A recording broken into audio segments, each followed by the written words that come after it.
My sister didn't just humiliate me at her wedding. She tried to make 200 people believe I was a bitter, unstable woman who had ruined her sister's happiest day.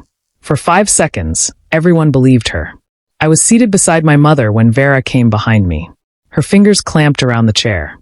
Then she pulled. The chair flew backward. My shoulder struck the floor. Glass exploded beside my hand. The music died, leaving a silence so sudden I could hear someone gasp. Vera stood over me, breathing hard. She wasn't frightened. She was smiling. Maybe now you'll stop pretending you belong here. Nobody helped me.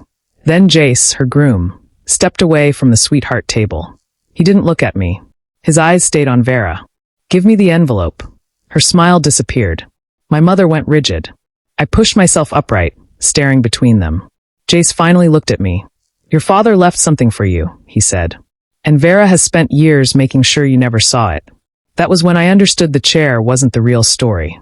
The envelope was still in Jace's hand. I reached for it. Vera moved first. Nell, don't. Her voice had changed. The sharpness was gone. What remained sounded almost frightened. I took the envelope anyway and slid one finger beneath the flap. Inside was a folded letter, several photocopied pages, and a bank statement. I opened the letter. My father's handwriting filled the page. If Vera tells you I gave her everything, don't believe her. I stopped breathing for a moment. Vera laughed once, too quickly. Dad was confused near the end. He wasn't himself. I looked at her. Then why are you afraid of this letter? She said nothing. I unfolded the bank statement. An account number appeared at the top. My name was listed beneath it. I had never seen it before. How did you know this existed? Vera crossed her arms. I didn't. Jace gave her a flat look. You did. I turned toward him. Why do you have copies? Because I found discrepancies while planning the wedding. You were checking her finances? I was checking what I was marrying into. That silenced Vera. I looked back at the documents. What discrepancies? Jace lowered his voice. Transfers that didn't make sense. Property paperwork that had been altered. Money moving between accounts that shouldn't have been connected. My fingers tightened around the statement. And you found my name. I found your father's trust. My mother suddenly spoke. Jace, this isn't the place. I stared at her. Then where was the place, Mom? She looked down. That answer hurt more than anything she could have said. Jace continued. I was going to confront Vera privately. Then I found out what she planned for tonight. I glanced at the overturned chair. She planned that. She wanted you angry. She wanted you to react in front of everyone. Security was supposed to remove you after the scene. Vera's face hardened. You don't know what you're talking about. I know you asked the manager whether security could be called without involving the police. A murmur moved through the guests. I looked at Vera. You needed them to believe I was unstable. She didn't answer. Jace reached into his jacket and removed another folded paper. There is something else. He held it toward me. What? A storage box. My heart thudded. Your father had one. Vera told everyone it was destroyed after he died. I looked at my mother.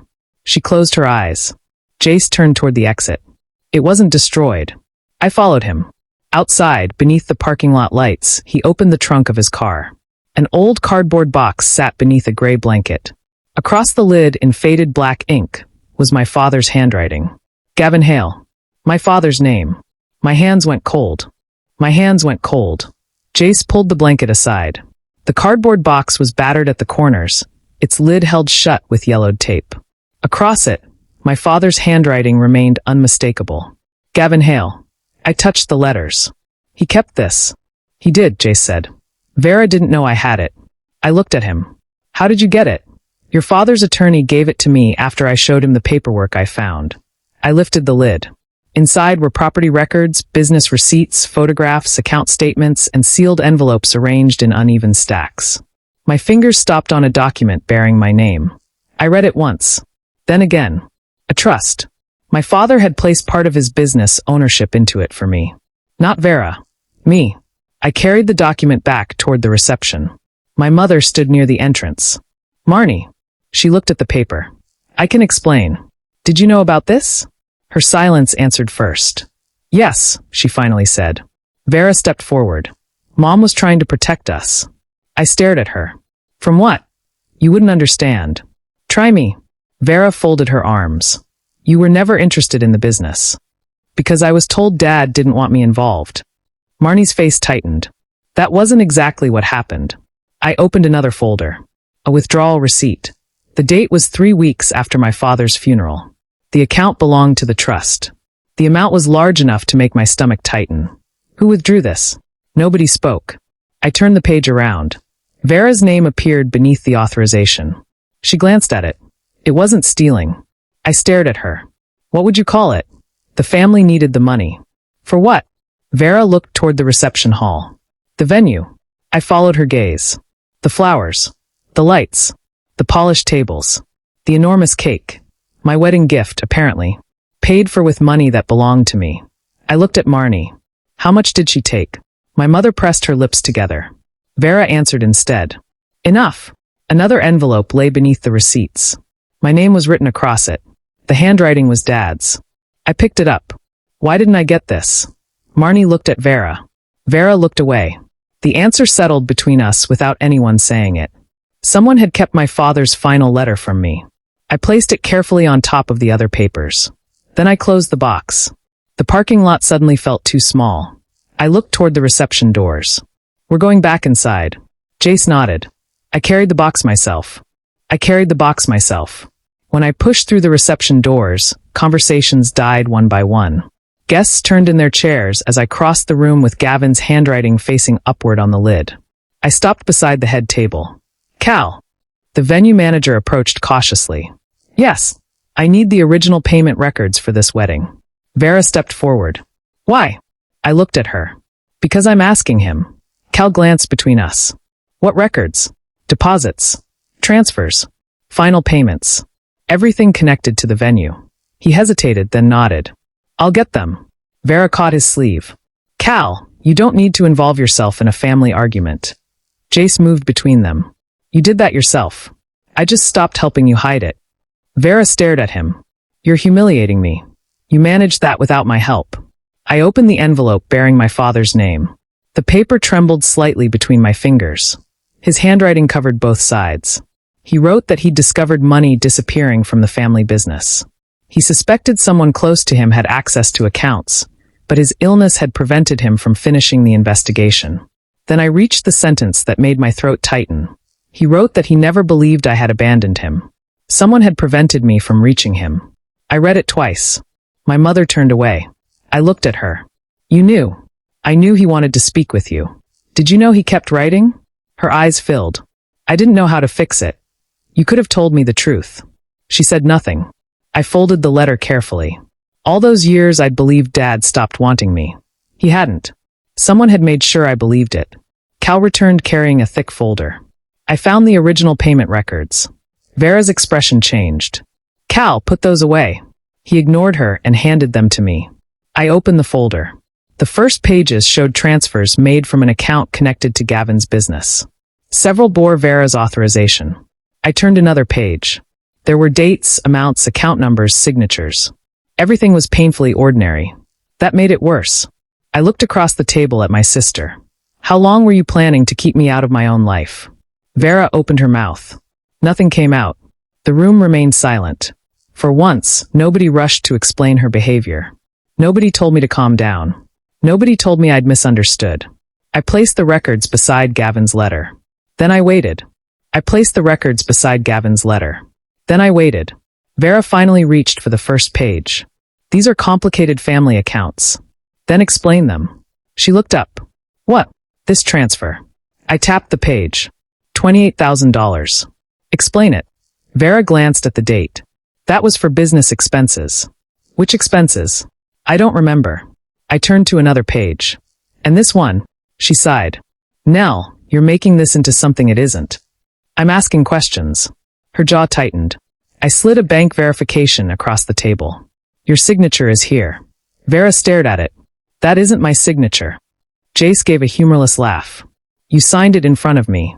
She shot him a furious look. You're enjoying this. No. He paused. I'm regretting it. My mother stepped closer. Enough.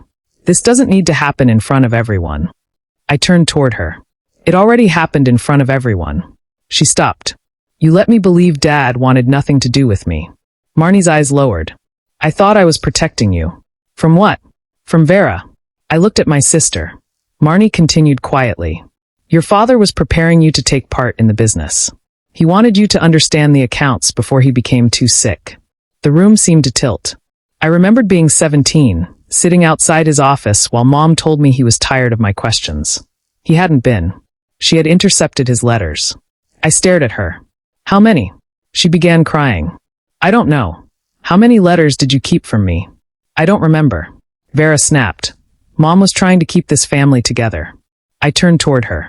By lying? Nobody answered. Jace stepped closer. I discovered some of this before the wedding. I looked at him.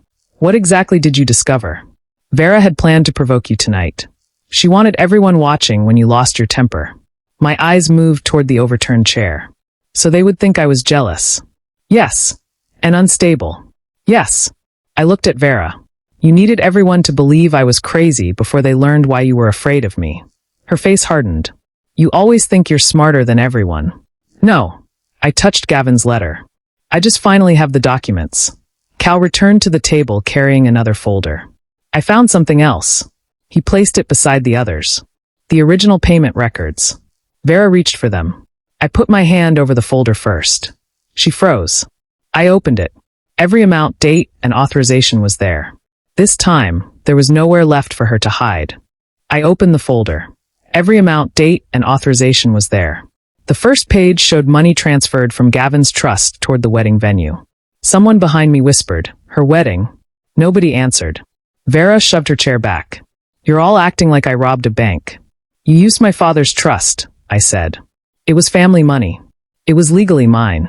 She laughed bitterly. You always cared about paperwork more than people. I turned to the next page. Explain this transfer. She glanced down. I don't remember. The date is 3 weeks after Dad's funeral. So, you signed it. I signed dozens of things. This one moved $40,000. Her expression tightened. I said I don't remember. I slid the authorization toward her. Your signature is verified. Vera looked at Marnie. Tell her. Marnie stared at the table. Tell her what? That you told me to use it. Marnie's head snapped up. You said it was temporary. You knew what I needed. You promised you'd replace it. Vera's voice rose. I paid for the wedding. I paid your bills. I kept this family together. Marnie flinched. I watched them argue over money that had belonged to me. Then Jace reached inside his jacket and removed his wedding ring. Vera stopped speaking. He placed it on the table. I can't do this. Her face changed. Jace. I can't marry someone who built our future by destroying her own sister. You don't understand. I understand enough. She stepped toward him. You're really leaving me because of her? No. He looked at me briefly. I'm leaving because of what you did. Vera's eyes filled. You said you loved me. I did. He swallowed. I thought I knew you. She grabbed his sleeve. Please. He gently pulled free. Then he turned away. Vera stood motionless until her eyes landed on Gavin's letter. Her expression collapsed. You shouldn't have that. I looked at her. Why? She didn't answer. Where's the original? Silence. Vera. Her lips trembled. I burned it. The room disappeared around me. What? I burned it. When? After Dad died. Why? She looked at me, finally stripped of every excuse. Because he wrote that you were the one he trusted. My throat tightened. What else? He said you were supposed to take over part of the business. I stared at her. You knew? Yes. And you kept it from me. She nodded. The stolen money suddenly seemed small beside what she had taken. My father's last words. My chance to know the truth. Years of my life. I closed my eyes. When I opened them, Vera was still standing there. I asked quietly, where did you hide everything else? Where did you hide everything else? Vera looked toward the empty dance floor. I didn't hide everything. You burned his letter. I was scared. Of what? She rubbed her palms together. Dad trusted you. The words landed harder than I expected. He told you that. He wrote it. I stared at her. What exactly did he say? Vera swallowed. That you understood the business. That you noticed things other people ignored. He said you were the daughter he trusted to handle what came after him. My mother covered her mouth. I turned toward her. You knew this. She couldn't meet my eyes. I knew he wanted you involved. You told me he didn't. I thought Vera needed the opportunity. I laughed once, but there was nothing funny in it. So I became the daughter who was difficult, while she became the daughter who deserved everything. Nobody corrected me. Vera whispered, "I didn't mean for it to become this." "You didn't mean to burn the letter?" She looked down. "I couldn't let you read it." "Why?" "Because you would have asked questions." "I did anyway." Jay stood several feet away, his wedding ring still lying on the table. "I should have told you sooner," he said. I looked at him. "Yes, you should have." I found enough to know Vera was lying, but I kept thinking I could fix it privately. "You almost married her." His face tightened. "I know. That isn't my burden. I know that too." He picked up his jacket. "I'll give Reed everything I found. Every message. Every document. Whatever he needs." I nodded. "Good." Jace walked toward the doors. Vera followed him. "Jace, please." He stopped but didn't turn around. "I can't stay." Then he left. Vera remained in the doorway. For the first time, she looked smaller than the woman who had pulled my chair away. I turned toward Marnie. "I won't destroy her." Vera looked back. "I'll document every transfer. Every property. Every lie that can be proven." My mother whispered, "Nell, please." "No." I picked up the trust documents. "I'm not going to ruin her life." I looked directly at Vera. "I'm going to stop paying for it." Her face hardened again. "You think you can take everything from me?" "No." I closed the folder. "You took it from me first." I reached for my phone. The name on Gavin's attorney's card was printed beneath the trust information. "Reed." I dialed the number. He answered after the second ring. "Reed speaking. My name is Nell Hale." There was a pause. "I've been waiting for your call." "I've been waiting for your call." I sat at the edge of the empty reception table. Gavin's documents spread before me. "You knew this would happen?" "I knew your father prepared for the possibility that the family might dispute his wishes." "I have the trust documents." "Then we should meet." Reed arrived less than an hour later carrying a leather folder. He examined the papers from Gavin's box without rushing. "This trust names you as beneficiary. And the property? Also yours, subject to the conditions written here." I pointed to the documents. Vera tried to sell one of these properties. Reed's expression changed. "Recently? Before the wedding?" He checked a page. "The transfer hasn't been completed." "How do I stop it?" "First, we establish exactly what belongs to the trust. Then we notify the relevant parties and challenge the pending transfer." I leaned forward. "What evidence do you need?" "Original records. Bank statements. Receipts. Correspondence. Anything showing where the money went." "I have most of it." "Good." Jace approached the table. "I can provide a statement." Reed looked at him. "About what?" "What Vera told me. What she planned for tonight. The financial documents I found before the wedding." I nodded. "That matters." Jace sat down. "I'll tell you everything." I looked at both men. "One condition." Reed waited. "Nobody exaggerates anything." Jace nodded. "We tell the truth exactly as it happened." "Exactly," I said. Reed opened his folder. "Then let's start with the transfers." We went through each transaction. Amount. Date. Account. Authorization. Purpose. Nothing was left to interpretation. When Reed reached the final pages, he stopped. "There is another transaction." I looked up. "What?" Vera attempted to transfer ownership of one of Gavin's properties. To herself.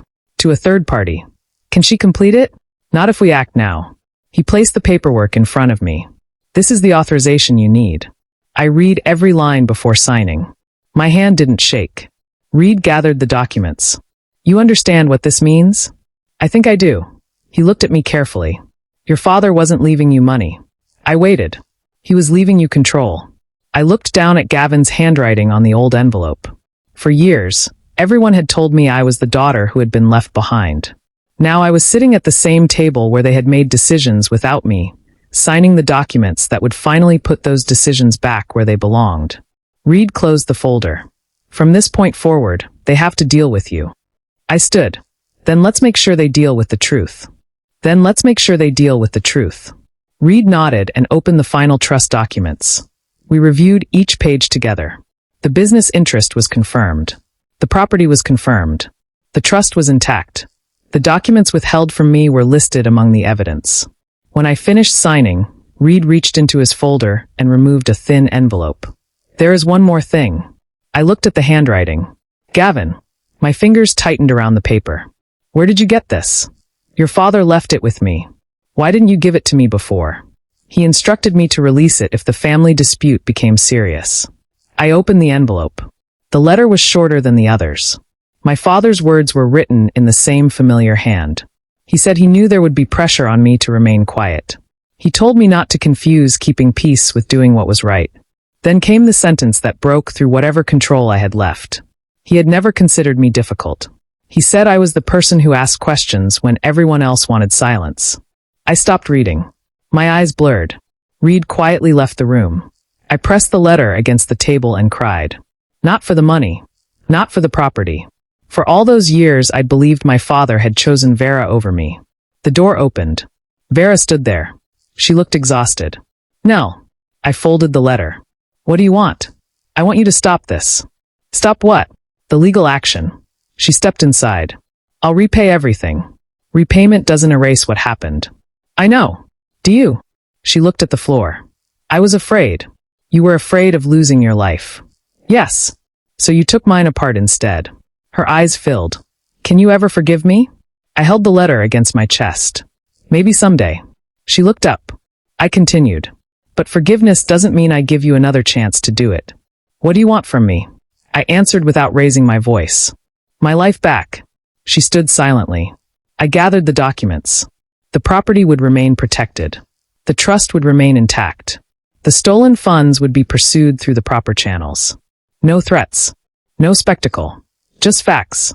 Vera wiped her face. I never thought you'd actually do this. I didn't either. I looked at her. Until I realized you had spent years making decisions about my life. I signed the final document. Then I stood. Vera waited for another sentence. An explanation. A reconciliation. I gave her none. I walked past her and left the room. The reception hall was empty when I returned. The decorations still hung from the walls. Flowers drooped inside their vases. The wedding cake remained untouched beneath its glass cover.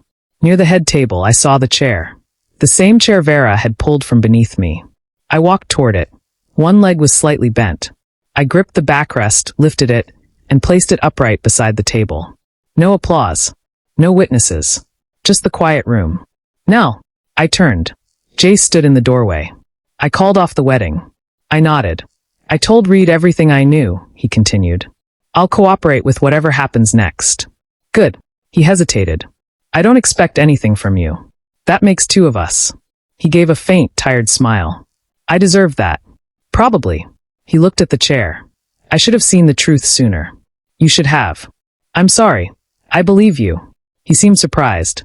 But I'm not building my future around what you do next. He nodded. I understand. After he left, my phone rang. Mom. I answered. Can we ever be a family again? She asked. I looked around the empty hall. We can be related. Silence. Being family again is something you'll have to earn. I ended the call. Later, I stood beside Gavin's grave with the letter Reed had preserved. The cemetery was quiet. I unfolded the paper and read his words again. This time, I didn't rush. When I finished, I touched the folded page against my palm. I know now, I whispered. The wind moved through the trees above me. You weren't leaving me money. I looked at his name carved into the stone. You were leaving me a way out. I folded the letter and placed it safely inside my coat. Then I walked away.